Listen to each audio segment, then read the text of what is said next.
میرا نام فردوس ہے۔ مجھے کالج کا لڑکا پسند تھا، لیکن میرے ابو زبردستی میری شادی اپنے دوست کے بیٹے سے کر دی، جسے میں بچپن سے اپنا بھائی مانتی تھی۔ مگر عامر مجھے پسند کرتا تھا، مگر شادی والے دن جب اسے پتہ چلا کہ میرا نکاح۔ عشق دسمبر 25۔ آج آسمان سے بارش زور سے برس رہی تھی۔ علی خابر کو گئے ہوئے 4 دن ہونے والے تھے، اور یہ 4 دن اس کے لیے انتہائی تکلیف دہ تھے۔ ان 4 دنوں میں فردوس اور رضا کے درمیان کسی قسم کی کوئی بات نہیں ہوئی تھی، یوں جیسے وہ دونوں ایک دوسرے کو جانتے تک نہ ہو۔ 5ویں دن فردوس کا نام چند پیپرز آئے تھے جو فردوس کے نام علی خابر نے بھیجے تھے۔ رضا ان پیپرز کو خوشی خوشی لیتا ہوا فردوس کے پاس آیا، اور اس نے بے حد خوشی کے عالم میں وہ پیپر والا لفافہ کھولا۔ یہ وہ پیپرز تھے جنہیں وہ دیکھنا چاہتا تھا۔ یہ اس کی جیت کی خوشی تھی جو اس کے چہرے پر جھلک رہی تھی۔ فردوس اپنے کمرے میں گم سم بیٹھی ہوئی تھی کہ رضا نے تیزی سے اس کے کمرے کا دروازہ کھولا اور اندر چلتا ہوا آیا۔ فردوس نے کچھ نہیں کہا، وہ بس خاموش سے بیٹھی رہی، یوں جیسے اپنے باپ کو بھی نہیں جانتی ہو۔ رضا نے وہ سارے پیپرز نکالے اور زور سے فردوس کے منہ پر مارے۔ اب تم بھی اس کہانی کو ختم کرو، جلدی سائن کرو ان پر۔ میں نے کہا تھا نا، وہ تم سے مجھ سے جیت نہیں پاؤ گی۔ دیکھو دیکھو، آج میری ہی جیت ہوئی ہے۔ جو میں چاہتا ہوں وہ میں کرتا ہوں۔ تم اور تمہاری ماں دونوں کی زندگی ڈور، دونوں کے نصیبوں کی ڈور صرف اور صرف میرے ہاتھ میں ہے۔ اتنے بڑے بول کے اوپر فردوس نے ایک نظر اٹھا کر اپنے باپ کو دیکھا جو اپنی جیت کے نشے میں چور تھا۔ وہ بس بے حد خاموشی کے ساتھ یوں ہی اپنے باپ کو دیکھتی رہی۔ جو لوگ زمین کے اوپر رہنے کے باوجود بھی اپنے آپ کو زمینی خدا سمجھ لیتے ہیں نا، ان کا انجام بہت برا ہوتا ہے۔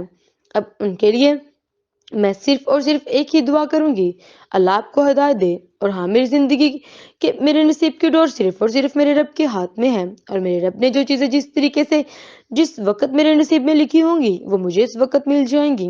مگر آپ اس خوش فہمی میں نہ رہیں کہ میرے نصیبوں کی، میری خوشیوں کی ڈور آپ کے ہاتھ میں ہے۔ فردوس سائن کرنے کے بعد کمرے میں رکی نہیں تھی، بلکہ جا چکی تھی، جبکہ رضا کے دماغ میں فردوس کی باتیں گردش کرنے لگی اور اس کا خول کھولنے لگا۔